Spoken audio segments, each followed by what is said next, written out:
आदरणीय रेखा शर्मा जी को आमंत्रित करता हूं और आपके उद्बोधन से निश्चित तौर पर विश्व हिंदी परिषद लाभान्वित होगा। आइए। आज के अंतर्राष्ट्रीय हिंदी सम्मेलन में आए और स्टेज पर मेरे साथ बैठे बड़े भाई केसी त्यागी जी, जो वो बहुत ही सीनियर लीडर हैं और हम इनके बारे में पढ़ते आए हैं। आज उनके साथ बैठने का सौभाग्य मिला, ये मुझे लगता है मेरा बहुत बड़ा सौभाग्य है। दुर्गा शंकर जी ने अभी अभी किसी काम से जाना था, लेकिन इनके साथ भी मैंने काम किया। राष्ट्र महिला आयोग में होते हुए इनके साथ मेरा संपर्क बना रहा। श्री वीएस चौहान जी, श्री बिपिन जी, जिनके बारे में मैं कितना कहूँ उतना ही कम है। इन्होंने आप सबको हमसे मिलाया और मुझे लगता है मैं आप सब में से बहुत कम ज्ञानी हूँ हिंदी के बारे में, लेकिन आज मेरा यहाँ होना ही मुझे लगता है आप लोगों से जुड़ना और हिंदी से जुड़ना दोबारा से एक ये सौभाग्य है मेरा। एक जो सरप्राइज पैकेज था आज के स्टेज का, सुनैना जी, मुझे बहुत खुशी हुई कि मैं यहाँ आपसे मिल पाई। मैं सूरीनाम के बारे में पढ़ा और जाना था, लेकिन अभी अभी मैं बारबाडोस से आई हूँ और हमारे जो बारबाडोस में जो एम्बेसडर है वो सूरीनाम के एम्बेसडर ही यहाँ पे काम करते हैं। तो उनके द्वारा जो मुझे बताया गया सूरीनाम के बारे में या वहाँ पे किस प्रकार से हिंदू पहुँचे और हिंदुस्तान से लोग पहुँचे और कैसे बसे वो, और उसके बाद मैं एम्स्टर्डम आई और वहाँ जब मैं एम्बेसी से मिली और एम्बेसडर से मिली तो और क्लोजली जाना मैंने, और आज जब आपसे मिली और आपका संबोधन सुना, मुझे लगता है ये सबसे खूबसूरत संबोधन मेरा आज तक का एक यंग जनरेशन से सुनने को मिला।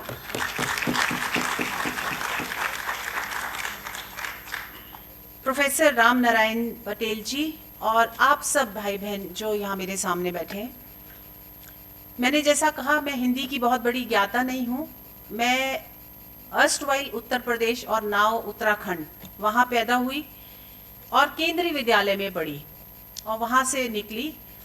उस समय केंद्रीय विद्यालय में पढ़ना और वो भी देहरादून जैसे प्रदेश में, जहाँ एक छोटे से सिटी में, और उत्तराखंड में एक छोटा सा देहरादून वो था शहर। देहरादून में सब वेलम्स के नाम से जाना जाता था या बड़े बड़े सेंट जोसेफ्स और बड़े अच्छे अच्छे स्कूल्स, लेकिन जब आप बोलते थे कि आप केंद्रीय विद्यालय से हो तो थोड़ा छोटा नीचा दिखाया जाता था, क्योंकि एक तो हिंदी मीडियम होता था और हमें ये कहा जाता था, और मेरी पर्सनैलिटी से सबको लगता था मैं वेलम से हूँ, तो सबसे पहले ये सोचा जाता था और सोचने के नाम पे ही कि अच्छा आप तो वेलम से होगी। तो मैं बोलती थी नहीं मैं केंद्रीय विद्यालय से हूँ, तो कभी कभी घर वाले बोलते थे क्यों नहीं बोल देती हाँ मैं वेलम से हूँ, तो मुझे लगता था नहीं मैं केंद्रीय विद्यालय से हूँ, मुझे इसका गर्व है। और ये बहुत कम लोगों में होता था कि उनको एक छोटे स्कूल में आने में गर्व होता था। और आज जब मैं केंद्रीय विद्यालय की बात करती हूँ तो मुझे लोग जगह जगह से केंद्रीय विद्यालय के लोग फ़ोन करते हैं कि हमें लगता है कि हमारे स्कूल की एलुमनी यहाँ तक पहुँची और हमें बड़ा गर्व महसूस होता है। और अगर मैं आज वेलम से कहती और जो आज का भारत है तो शायद मुझे नीचे दर उससे देखना पड़ता कि मैं वेलम से हूँ या मैं सेंट जोसेफ से हूँ।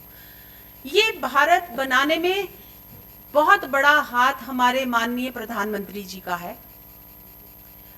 पहले हमें, मैं अभी बात कर रही थी, पहले हमें बड़ा शर्म से कहना पड़ता था हम भारतीय हैं या हम हिंदू हैं या हम हिंदी भाषा बोलने वाले हैं, ये हम थोड़ा सा नीची नज़र करके बोलते थे।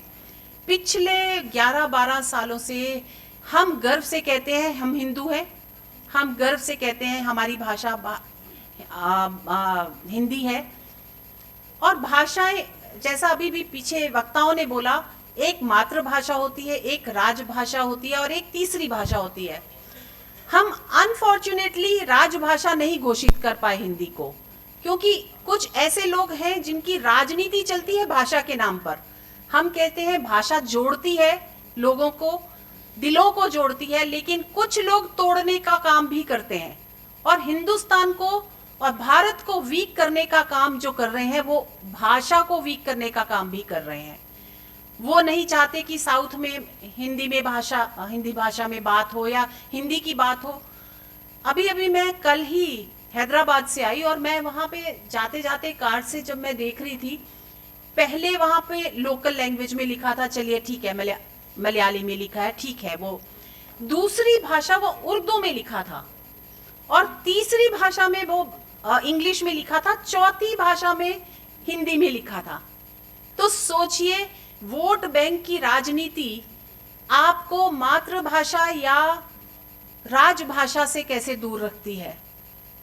हम हर चीज को वोट में तोलने लगे, हम भारत को भी अलग अलग डिविजन्स करने लगे, भारत की भी डिवाइड करने लगे और इसी कारण से हिंदी कहीं ना कहीं पिछड़ती जा रही है और जा गई है। लेकिन आज जब हम मोदी जी के साथ काम कर रहे हैं, हमने देखा ऑफिसेज में, स्कूल्स में, कॉलेजेस में हिंदी में बात होने लगी। आज गूगल भी हिंदी में ट्रांसलेट अच्छा खासा कर लेता है। आज से कुछ साल पहले गूगल को भी हिंदी नहीं आती थी, हमने हिंदी सिखा दी गूगल को भी। अगर ऑफिस की बात करें तो राष्ट्र महिला आयोग में जब मैं पहुंची तो सब कुछ जैसे सारी फाइलें अंग्रेजी में चलती हैं वैसे ही चलती थी।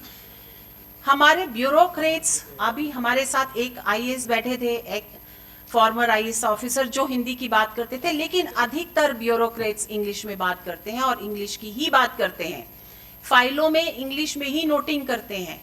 हम कितनी भी बात कर लें कि इंग्लिश में नहीं हिंदी में, या उसको मैंने राष्ट्रभाषा में बदलने की कोशिश करी और राष्ट्र महिला आयोग आज एक ऐसी ऑर्गेनाइजेशन है जिसमें सबसे ज्यादा हिंदी में काम करते हैं हम लोग। और जब भी ऑडिटिंग के लिए लोग आते थे, उनको उसमें कोई भी त्रुटि देखने में नहीं मिलती थी। अगर ऐसा हुआ तो मुझे लगता है हमारी ये निरंतर प्रयासों के कारण हुआ और हम ये बदल पाए। अभी अभी मैं एक और कंट्री में गई थी, अल्जीरिया में, और यदि आप लोगों ने मेरा फॉलो किया हो काम तो एक बहुत क्रिटिसिज्म आया मेरा उस विजिट के दौरान, क्योंकि वहाँ एक मीटिंग के दौरान मैंने एक गाना गाया, हिंदी का गाना, जहाँ जो जाने तू जाने ना, और उसके पीछे एक कहानी थी। मैं इसलिए बताना चाहूँगी कि मैं इतना लंबा चौड़ा भाषण केवल हिंदी के लिए नहीं, लेकिन किस प्रकार दुनिया जुड़ी है हिंदी से, वो मैं उसके पीछे कहानी सुनाना चाहूँगी। एक बहुत सीरियस मीटिंग थी, लेकिन उसमें हमारे जो अल्जीरियन प्रतिनिधि बैठे थे, उन्होंने कहा कि हिंदुस्तान को, भारत को हम एक गाने से पहचानते हैं, जाने तू ना जाने ना, या जाने ना। आप सबने सुना, तेरा मुझसे है पहले का नाता कोई। और यदि आपके डेलीगेशन में से किसी को आता हो तो मैं 2 लाइनें सुनना चाहेंगे, क्योंकि 2 कंट्रीज की मित्रता की बात थी, आपस में साथ लाने की बात थी और अपनी संस्कृति की बात थी। तो मैंने कहा मुझे आता है और मैं सुनाऊंगी।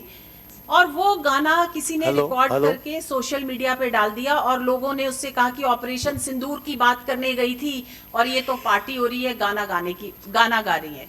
इसके पीछे कोई पार्टी करना नहीं था, केवल एक संस्कृति की बात थी। और आप सोचेंगे कि उसके बाद मेरे पास इतने वीडियो आए जब भारतीयों ने मुझे ये क्रिटिसिज्म, और स्पेशली ऑपोजिशन वालों ने क्रिटिसिज्म करने की बात करी, तो वहां के लोगों ने, एक भिखारी से लेकर एक ऑफिस में बैठे व्यक्ति ने ये गाना गाकर, वीडियो बनाकर मुझे भेजा कि हमारे देश में भारत के लोगों को इस तरह से पहचानते हैं। यदि मुझे साड़ी में लोग जाते हुए देखें तो वो इसी गाने से बोलते थे और सड़क पे चलते हुए गाना गाते थे।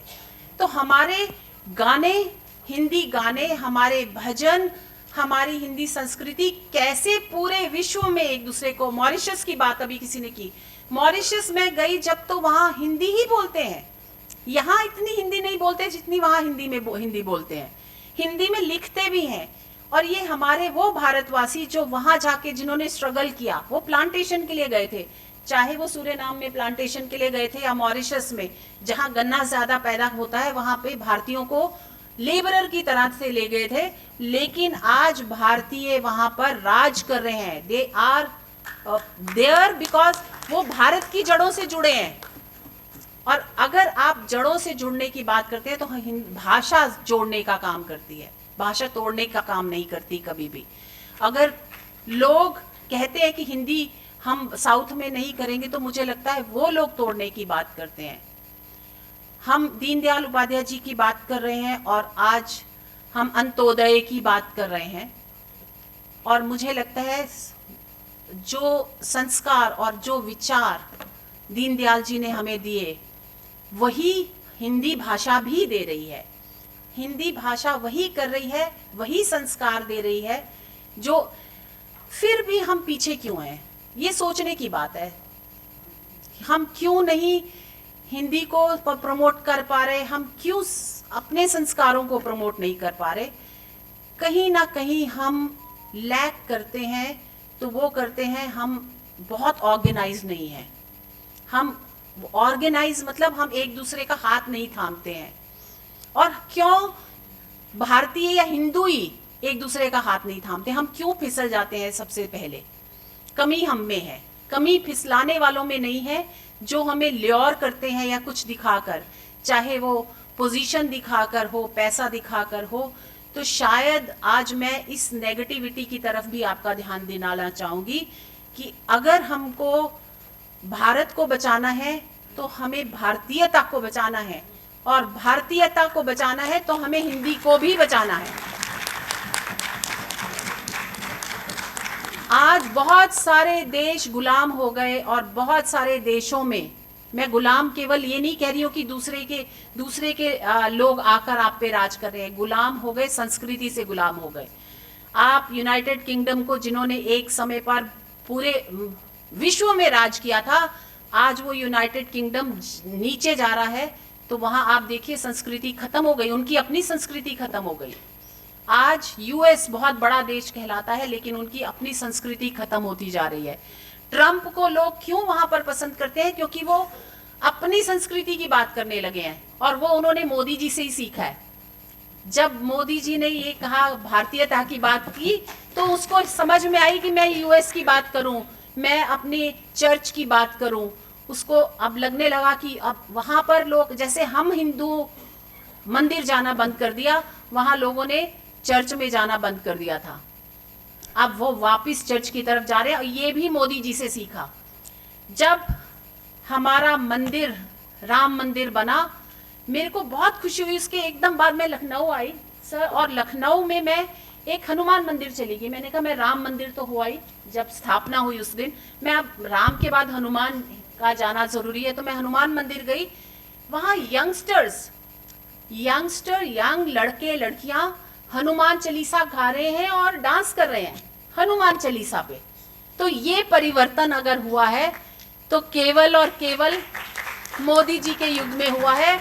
आज क्लबों में लोग रामायण गाने लगे, आज क्लबों में लोग हनुमान चालीसा गाने लगे, और बहुत सारे वीडियो वायरल हो रहे हैं।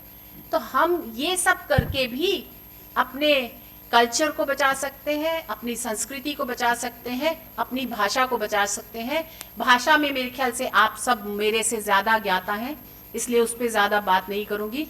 बात करूँगी देश बचाने की, क्योंकि आज देश संस्कृति के रूप में खतरे में है। हमें अपनी संस्कृति बचानी है। धन्यवाद।